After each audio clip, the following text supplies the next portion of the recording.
For this planet, and for this confederacy of the 21 adjacent stars and its 76 planets, the incident, too, it is a very long, involved, and complex incident. It's about 36 days. It starts out normally with a capture, some kind or another. Capture. And don't think of yourself, I'm trying to run a capture of having been airy-ferrying around in the air and somebody something or other and got you down with a net and all that balderdash. Because people at that particular time and space were walking around in clothes which looked very remarkably like the clothes they wear at this very minute. And the cars they drove looked exactly the same, and the trains they ran looked the same, and the boats they had looked the same. Circa 1950, 1960, this civilization has simply copied our 100% because they were told to. And they walked down streets that looked like these streets and lived in houses that looked like these houses and so on. That's what the hell. And there was quite a bit of huffle-luffle and upset and so on before R6 took place. What it was the loyal officers were the body, the elective body. They called them the loyal officers. They were there to protect the populations and so forth. And they had elected a fellow by the name of Xemu, could be spelled Xemu, to the supreme ruler. And they were about to unelect him. And he took the last moments he had in office to really goof the floof. Yes, I don't blame you for dropping something.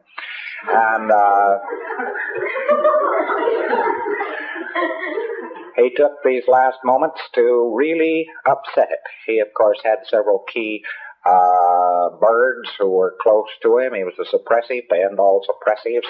He got these administrators and so on and heads of planets in various positions and places. He picked out all the cowboys in the white hat, and he got rid of them first, fast, and then troops, not knowing what the hell they were doing, but fed all kinds of false orders, were fed in against the population to pick them up, one after the other. Rat-a-tat-tat-tat-tat-tat-tat. One of the mechanisms they used was to tell them to come in for an income tax investigation.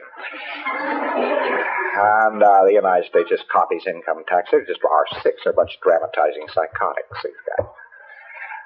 So in they went, and the troops started slaughtering them, and then the troops, of course, were ordered out to get a hold of certain bodies of renegade troops, which were ordered to get certain bodies of bad troops, and they shot each other up and implanted each other and wiped it out. They were making billiard balls out of these places. They were imported. They were actually, the trick was to shoot somebody, disable somebody, very often a needle into a lung, and at the same time to hit him with frozen alcohol and glycol, which preparation is guaranteed to pick up a Thetan. All he had to do was pick him up and put him in a refrigerator, and they had him, boy. Because he tried to exteriorize from the body, there he was, frozen. And they threw him into collection points, boxed them up in boxes, threw them into space planes, which are the exact DC-8s. The DC-8 airplane is the exact copy of the space plane of that day. And no difference, except the DC-8 had fans, propellers on it, and the space plane didn't.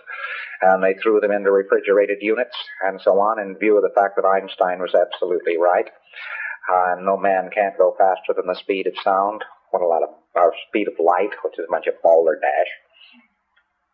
The length of time from the planet Coltis to the planet Tigiak, which is the name of this planet, was 9 weeks, and you'll see that it's many light years. Coltis is one of the planets, and is to this day one of the planets of the North Star, Polaris. And people were ferried in here by the billions and the billions and the billions, and they were ferried in here with boxes, and they were put in boxes and stacked around, and the people who were on this planet already just caught it in the teeth.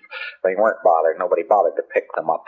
They just shot their administrators from guns and shot their control points out, and they took these people in boxes and so forth, and they dumped them, and then they set off hydrogen bombs on the top of each primary volcano there is on this particular planet. And when they blew up, it blew the Thetans into the air, and after the bomb, an electronic ribbon, which also was a type of standing wave, was erected over the area. The tremendous winds of the planet blew every Thetan there was straight into those particular vacuum zones which had been created. These were brought down, packed up, and put in front of projection machines, which with sound and color pictures first gave them the implant which you know as clearing course, and then a whole track implanted which you know as OT-2. After this, however, about the remainder of the 36 days, which is the bulk of them, is taken up with a 3D supercolossal motion picture, which has to do with God, the devil, space opera, etc. They go 5 pictures to 5 words, and we have the full record of what it is. And it goes on for about 36 days, and then these poor bastards were let wander out. They were then boxed up again, and the boxes were mixed, so that there were 2 assembly areas. One was Las Palmas and the other was Hawaii. And in these 2 assembly areas, they took samples from each volcano area and put it in little boxes. They had an assembly line, and at Las Palmas, it runs down the main street of Las Palmas. It has more damned accidents on that main street you'd shake a stick at. One of our captains was feeling rather queasy until I told her, well, the old assembly line of R6 is just 25 feet from you as you lie here on the slipway. That blew the charge. The towns that were left and so on were just battered into ruins, where you had the renegades that had been hired and so on, and the administrators that had been loyal to Xemu were still trying to hold out. Within a year, he was under arrest, and within 6 years, the lot had been wiped out. The loyal officer was triumphant. Xemu was put with several of his cohorts in the center of a mountain, which is still on one of these planets, and in a wire cage, which is charged with an eternal battery. He's not likely ever to get out. There is a base on this planet, and it is so shredded away as to be hardly recognizable. Wherever, then, anybody tries to do anything about this, he's apt to get a flashback. So you mustn't go around talking about being the people who are going to save the planet. You are the people the planet obeys. You are the people who own the planet. You are not the people who are going to save the planet. And thereby you will save it.